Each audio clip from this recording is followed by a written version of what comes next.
voix du peuple, oh, la voix du peuple, oh, si tu as bien, oh. Vincent Chilouizi, étoile de la presse. La voix du peuple, toujours longueur d'avance. Les informations partout dans le monde. La voix du peuple, toujours actualité, la actualité. La voix du peuple, maman n'a pas yé. Oh, yango yo, la voix du peuple. Avec Vincent Chilouizi, ils ont la émission de la presse. Bienvenue sur la voix du peuple, merci pour la confiance et pourquoi pas fidélité aux aranamo et pas na biso, merci à bateau tout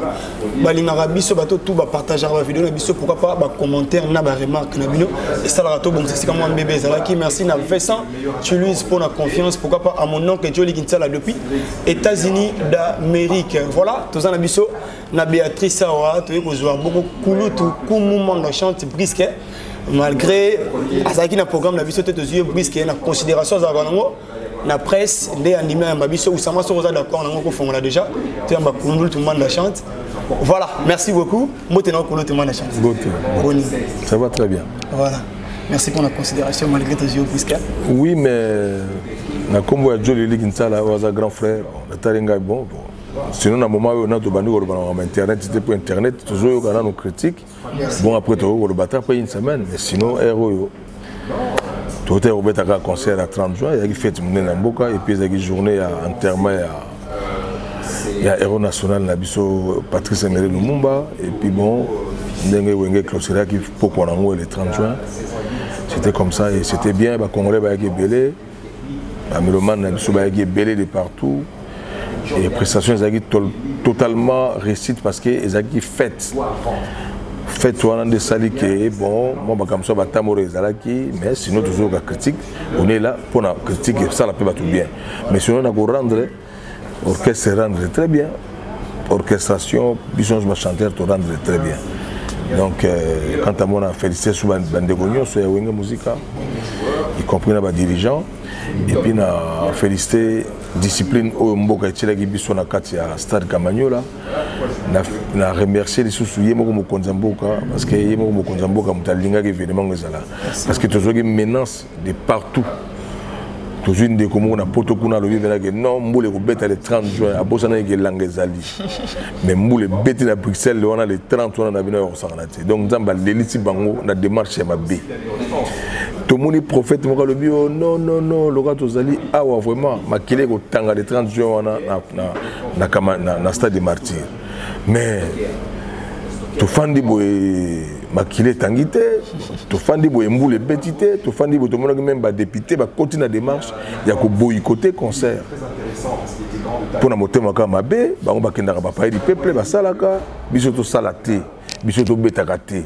donc ba combattre bazaki na poto mais ba komi pe awa donc yango biso ba mission to bito télémina ne mo sangana te surtout zo na nzela ko boycotter je na biso photo laksayo ke to ba mission et tout ça peuplé to laksayo ke ozo sala musala ko sala na mission basi na biso na ba na biso te donc vraiment na remercier ba kinois na remercier ba news ba utaki de partout ba uti ba surtout na ba province na biso ndeko bandeko ba yekebele et surtout ke na ba Afrique Angola, producteur, tout le monde qui a Luyalu, tout le monde qui a Bélé, Angola, Pichu la Koda, Brazakout Kolobate, Brazakout Kolobate, Saper et Braza, personnalité à Brazé, Bélé, Kata concert,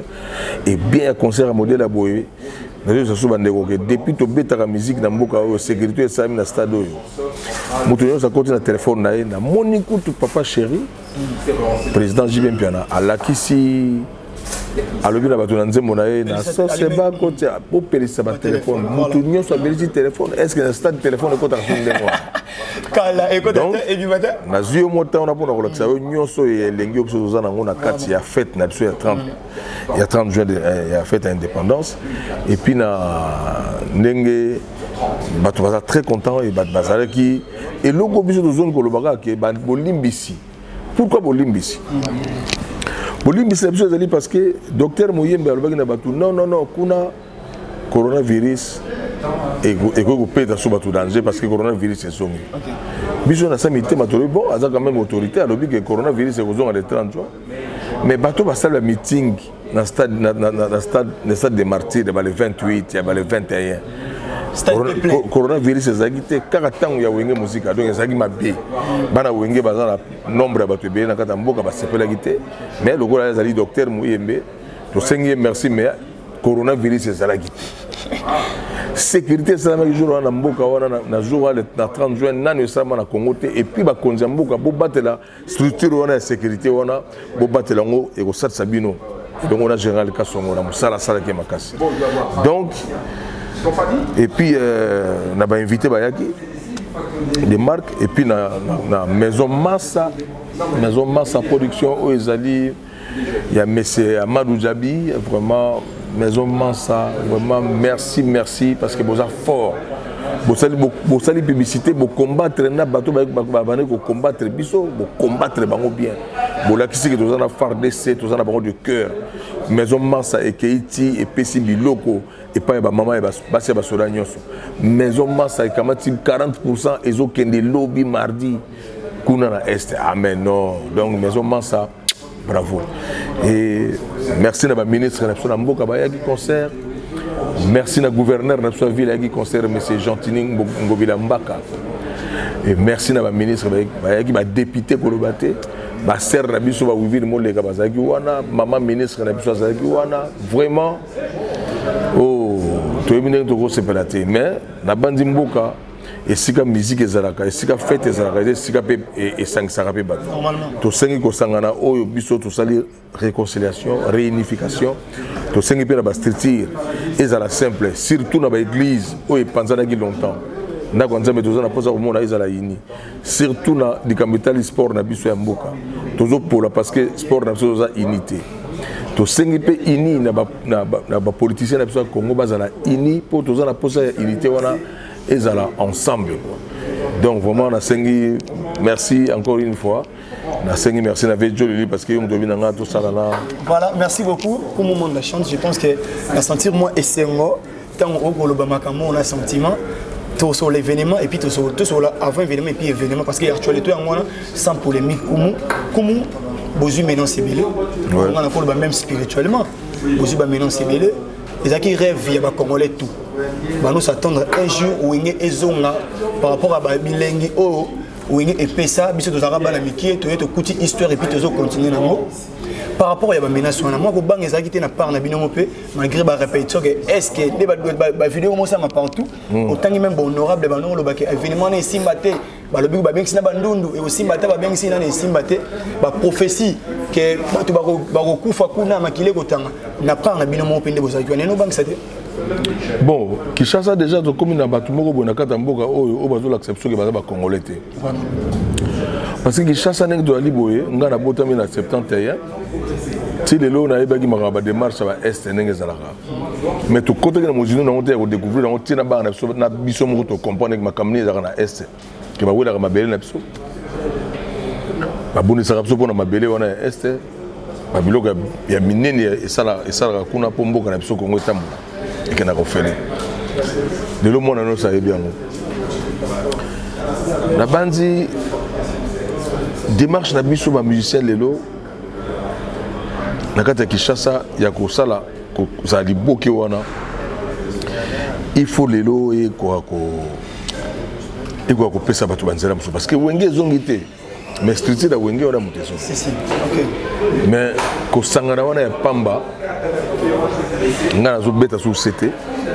on a question na yo na noté zo beta sous CT ko sangana wana ya pamba vraiment congolais à ça quelque chose quand on a ça quelque chose à l'accepter na bolingo na biso apesa ngona match apesa ngona ba politicien apesa ngona ba école ya bana lelo bolingo on les a souté et comment on ba division bana ya pauvre na bana ya mbongo biloko on les a malamuté donc on a pesa moi direction belé mon frère on a besoin de CBL que ça n'engage comme malgré attaquer bon on a pas vidéo nous salama que concert wana biso to moni ba maman ba lati ba berin ba maman ba na passer ba solaté ba lati ba on a ba tango na ba bio ba musicien to moni prophète na to prophète mo le bio makile ko sopana kuna bo tuna prophète wana bo luka ye ba image na ezali bo tuna ndenge ni makile sopanité Botuna, Boketu premier de qu'on a vu un musicien, comment on a poto à boya biso congolais. Alors bien on a mboule robeta et makasi biso do mboule beta na elanga. Total a mboule beta à Bruxelles. Donc ma gamla zo que comment on est comment moko négatif et zaki nzambe te. Biso bana nzambe to sangani et sika nzamba linga ba sangana biso do sangana ki. Donc nzamba zana biso ba projet nous se connaît bien. Nous se ba biso zo bongisa to bongisa parce que ça structure mo ya bien o yeko sara loka ba kasav ndenge zalaki. Est-ce qu'on peut dire que contre-projet Nabino, il y a l'Isanga, qui contre-musique? Parce que c'est comme si Kennedy n'était bino, il n'y a pas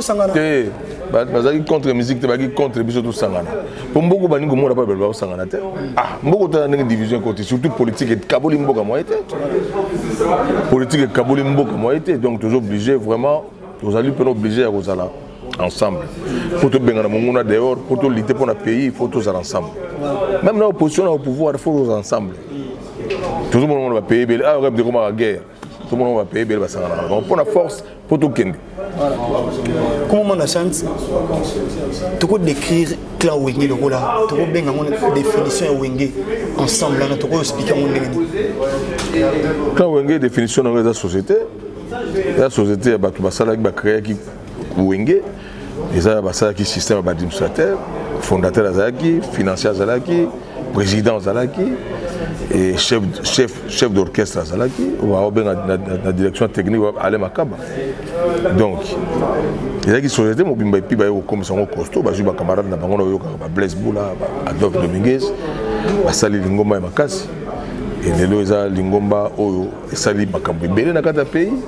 Biso to na kata lingomba na léopé tout ça ba manda chante. Ezali wenge musique. Donc voilà, na baki to solo na biso concert ya wenge. Pesa ki biso alimbonda na pointe. Nous avons pesa ki pena, pesa ki mais bon. Anomalie ko comme peut-être des temps comme basinga on est comme déranger bon. Et ce moyen parce que ba fanda ko ba nyata ki. Or ce moyen ki nga tima libulu ba kunda ngo na ndenga se. Mais comment il pressé parce que matériel comment il peut moi mouké na retard. Balance na biso pe et zo ki biso moi temps to la muka ki na tongo ya 5 heures ya jeudi pour que nous paiement. Il y a facilité. Mais sinon dans l'ensemble to pesa ki. Par rapport à la critique, nous sommes en direct. Koulou Touba Combo est un ami sans polémique, va critiquer prestation de Negono, Moussoussou, Balobi. Voilà, nous sommes en direct. Voilà, merci beaucoup. Je pense que nous sommes en direct. Tu vas critiquer un peu, critique. Il y a des combattants même Bakombo. La part n'a eu mon comme achat fait de l'amour. Papa Chéra m'a bien été et puis le roi de la forêt. Délicat c'est le cas que Belé n'a pas n'a eu mon par rapport à la prestation au gros Banin. Bon, on a critiqué au bandé va critiquer, mais on a mon avis en retard. Sur mon avis fait, bandé va c'est entre Bangouna et Makas parce que Sangana qui sont néonatés. Sangane pour la première fois, on est plutôt Sangane les sous. Donc, et Sengoana, il y a des Sengo. On a des côtés critiques. Peut-être des Sengoana de ça qui est pour la première fois. Mon appréciation de la musique à Mobimba, bon, il y a un sac de sinon, est-ce que ça a été mais aussi, mon bateau, qui m'a dit concert, non, on a été fait. On a été fait, pardon, vraiment, on a été fait. On m'a fait le côté à fait, il y a comme. Mais ma critique quand même Boyoki et puis éviter projet à Ouekan les 30 tous les ans les 9 tu as Pullman les 9 tu as Pullman et puis après je pense que la maison Massa voilà après événement aussi je pense que Belé s'attendait à par rapport il y a plein d'abord tout le monde chante est-ce que vous s'attendrez qu'après 2 années Wenge responsable comment député ministre est-ce que ministre là parce que histoire peut-être biso to histoire kaka peut-être que tout ça là pété sera 1990 tout ça par rapport il y a plein on a tango moni yango kumo est-ce que ça t'endrait non que ici et ça mabongo tu bino vous avez posé lisanga non plein peut-être ça t'endrait non fait ça plein pourquoi parce que nous commençons à dire merci na bandeko nyonso bayoka kimbela na biso ya lisolo ya kitoko toyela kibino na etali ko bongisa avenir ya bana pe ya bakoko na kosombela bango ba terrain pour que un jour botongola bango bandaku awa na quartier Canada tozawa pi na Kinkole Plaza na entrée plaza wana de entrée plaza ti awa esika tozali bongo eza moins de 5 minutes na motuka et bandeko mingi déjà basi bazu esika awa mais lelo toye lisusu parce que tomoni que faut offrir encore plus d'opportunités na bandeko baza na volonté ya kozwa mabele na bango pour que le batonga mapango mais tant mususu ba moyen ezana nous disponible te ba terrain oyo to chaki à disposition ya bino to ebi montant oyo to pesa ki to liboso mais après ba réclamation ya bandeko après ko benga après ba proposition ya bandeko belé to kanisi ete to banana no ya liboso ko immortaliser esika oyo boyebi ke chaîne na biso za la voix du peuple alors tozo immortaliser nanu esika oyo na kombo ya cité la voix du peuple donc mutu abonné nyonso ya chaîne na biso la voix du peuple en tout cas il faut boya mbangu bozwa ba terrain na bino parce que ezali cité la voix du peuple donc chaîne YouTube la voix du peuple to eli bino cité pe la voix du peuple esika oyo toza ko offrir bino ba terrain na prix ya kitoko. Na etali ba prix tolingaki to pesa lisusu mwa sango ya kitoko pour la bandeko ba kotala biso to na ba espace etikali parce que bandeko musu basi bazu mais espace o etikali to sali to pesi bino o ba bengi promotion to sali promotion to kitisi ba terrain yango na $6,500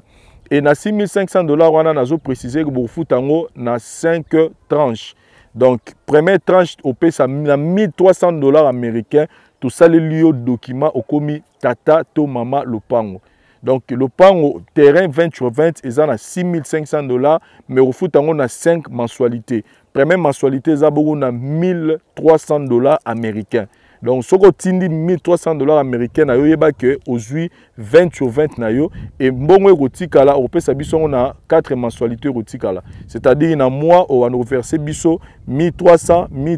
$1,300 tiko ka $6,500 ndé au silisi problème non mais déjà avec $1,300 yeba que okangi boué donc na ko senga bandeko boko tala ngai partout boya ko kanga boué na $1,300 américains aujourd'hui le pango na yo awa na cité la voix du peuple na quartier Canada na Kinkole Plaza donc en tout cas oeza opportunité to pesibino awa na kati ya cité la voix du peuple donc $1,300 américains okomi tata lopango okomi mama lopango esika oyo mai ezali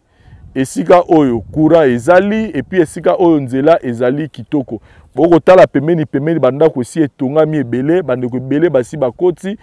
mais biso pe la voix du peuple to yé poto sala biso cité na biso awa cité la voix du peuple na $1,300 américains et je précise une chose c'est que vi makambo to yoka kezana bandeko mususu o balinga ba rater ba terrain parce que ndeko na ya ki awa décourager ki ye parce que baboye ki ko pesa ye commission baboye ko katela $500 to $300 nenga lingaki aka bebisi makambo biso moko tozu suko charge on a donc quand je dis biso la voix du peuple Vincent Chiluiz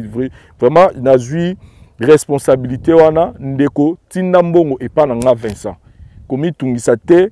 boyebi Vincent toza déjà bato yo to yebi ko battre la image to yebi ko battre la réputation donc soko tindi $1,300 na yo basaleli yo papier na yo en bonne et due forme na tindeli yango na mail na yo au recevoir yango mukolo nyonso yo koya Kinshasa okoya okuta terrain na yo ezozela yo parce que bandeko mingi ba ko décourager bato na musika po azali na posa tango yo lobi na monta x ya lobi si ayebisi ba vendeur avant de konanga somba bino fo bokatela nga $500 so ba talisi réalité ale abimi akayebisi ndeko na ye ba terrain kuneza mabe so reza mabe place on a telemi muta sombi si terrain na mbala moko bomoni ya ngar o bo mona oyoyo zolanga ngar oyo bomoni ya ngar o bozo mona oyo muta sombi si terrain donc place na telemi 6 parcelles asombi 6 parcelles na ye awa donc so ezaki sika mabe mais ndeko asombi 6 parcelles o bomoni ya changar o ananga chati so ezaki sika mabe mais ndeko na biso bomoni atongi ndaku na ye kuna na suka kuna boko mona ndaku alingaki asomba otepe azawa pafana na Canada donc azan ndeko avandi pe awa na Kinshasa te avandi na Canada be botala ndaku atongi ya niveau moko so ezaki sika mabe akolinga kotonga ndaku ya niveau moko boete donc natali sibino kaka exemple mibale ya mama oyo ndeko oyo plutôt asombi 6 parcelles na ye esiko to telemi na sima bomona ngaro eza esika donc bientôt bazobanda ba travaux na bango art na bo lakisa besika mususu na lakisi parce que bango ba pesinga autorisation na bango na lakisa yango mais sinon boya ebele bo contacter ngai moko directement donc soki ozana tango ya ki chasse te ngai moko naza ko représenter yo tinda mbongo epa na nga Vincent ba osala yo document na kotindela na email na yo o garder yango parce que oza rassurer que Teresa bien na bandeko batuna gibiso o ba problème ba comment ba chef coutumier ba wela ba mabele tout en tout cas bo bossa na yango awa eza kuti makamute o chef coutumier o ya o mutu moko ko bima o ya des conflits parcellaires en tout cas awa bo bossa na masolo wana donc awa zo soma lupango na kimia nyonso otini mbongo na yo $1,300 na yo comme première avance na kimia okomi papa to maman lupango. Donc pour ne pas beaucoup parler, bobenga ngai na numéro o na che, j'ai mis deux numéros, numéro moko yanga, mususu ya muninga to sane makambo oyo, soko zwinga to ko zoyer, mais mbongo en tout cas, rassurez-vous, otindango et pas nanga Vincent, yeba que makambo oleka dans les bons. Merci.